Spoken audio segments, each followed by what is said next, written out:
এগৰাকী 90 বছৰীয়া আইতা থৰক বৰক খোজেৰে আইতাই নামঘৰলৈ আহে চকুৰে নেদেখে আইতাই তাৰ পিছতো আইতাৰ আছে এক বিশেষ প্ৰতিভা আইতাই গাব পাৰে নামঘোষা কীৰ্তন ঘোষা কিংবা বৰগীতৰ প্ৰতিটো কলি শ্লোক প্ৰাৰ্থনা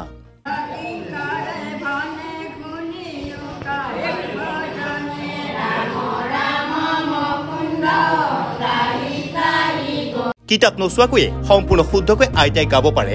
ইটোৰ পিছত সিটো নাম প্ৰাৰ্থনা হাজোৰ ভৰালিতলা স্থিত মদন মোহন মুৰাধাপ নামঘৰৰ মুখ্য নামতিৰো আসন বছৰ বছৰ ধৰি শুৱনি কৰি ৰাখিছিল আইতাই কিন্তু আইতা আজিও শিল্পী পেঞ্চনৰ পৰা বঞ্চিত হ'বলগীয়া হৈছে যাৰ বাবে আইতাৰ মনত আছে কিছু আক্ষেপ আইতাৰ আশা জীয়াই থাকোঁতে অন্তত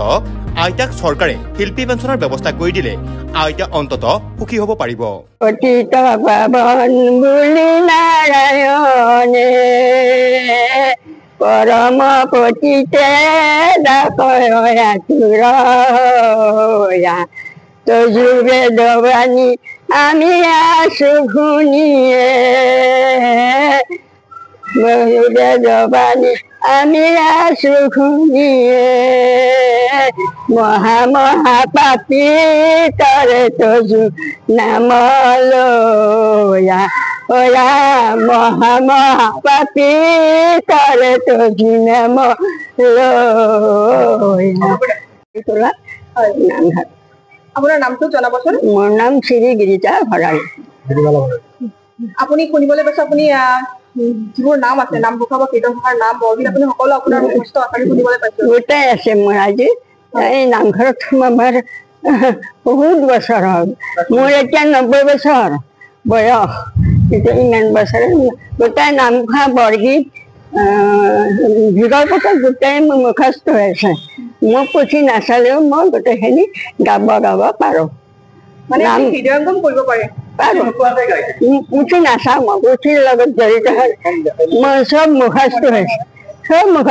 আপুনি কেতিয়াৰ পৰা এই নামবোৰ মানে গাব পাৰে কেতিয়াৰ পৰা আপুনি জড়িত হৈ আছে আমি 40 বছৰ আগৰ পৰাই প্ৰায় মোৰ এতিয়াতো 90 বছৰ হ'ল বেছি হ'ল এতিয়া 90 আপোনাৰ অসুবিধা নহয় নে চকুৰে আপুনি যিহেতু দেখা নাপায় অসুবিধা নহয় নে আপোনাৰ অসুবিধা বেলেগ নাই ভগৱানৰ নামৰ মোৰ আৰু দেখা নাপায় সেইখিনি মোৰ অসুবিধা আৰু আপুনি শিল্পী পেঞ্চন পাইছেনে বাৰু কি কৈছে শিল্পী পেঞ্চন পাইছেনে চৰকাৰৰ পৰা নাই কিবা ক'ব চৰকাৰক দিলে নাই আকৌ দিয়া নাই মোৰ বাদ্য প্ৰাৰ্থনা গোটাই মই শিকি লৈছিলো আইনাক গোটাইকে মই তেওঁলোককো শিকাইছিলো আৰু ময়ো গাইছো গোটাইখিনি নাম গান হাৰমনিয়াম পৰ্যন্ত মই শিকিছিলো মুৰাদাব নামঘৰ হয় হাজোৰ প্ৰাণকেন্দ্ৰতে অৱস্থিত এইটো আপোনালোকে দেখিছে এই নামঘৰটো এটা ঐতিহ্য আছে গতিকে এই যিগৰাকী আমাৰ মুখ্য নামতি গিৰুবালা ভৰালী আমি যেতিয়া সৰু আছিলো তেতিয়াৰ পৰা আমি তেখেতক ইয়াত দেখি আহিছো আৰু তেখেতৰ এটা ডাঙৰ গুণ হ'ল তেখেতে কোনো পুথি আগত নলয় নাম ঘোষা কীৰ্তন ঘোষা তেখেতৰ মুখতে সলসলীয়াভাৱে তেওঁ গাই দিয়ে আৰু আপুনি যদি চাই থাকে তাত মেলি এটা শব্দও ভুল নহয় তেখেতৰ গতিকে আজি বয়স হৈছে 90 পাৰ হৈছে গতিকে মানুহটো আৰু সদায় নাথাকিব গতিকে এইখিনি সময়ত আমি তেওঁক আমাৰ তৰফৰ পৰা বিদায় দি আমি নতুন নামতি এগৰাকী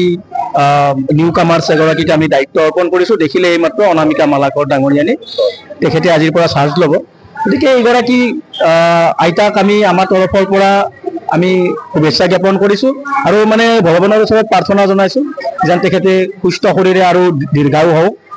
আৰু চৰকাৰৰ ফালৰ পৰা যেন তেখেতক শিল্পী পেঞ্চন এটা দিলে কমচে কম তেওঁ মৰাৰ আগতে এটা শান্তি পাই যাব সেইটো বিচাৰিছিলোঁ আৰু কমিটিৰ ফালৰ পৰা এইটো বিচাৰিছোঁ হাজোৰ পৰা অনামিকা কলিতাৰ report news any 365 Stay informed, stay ahead. News Any 365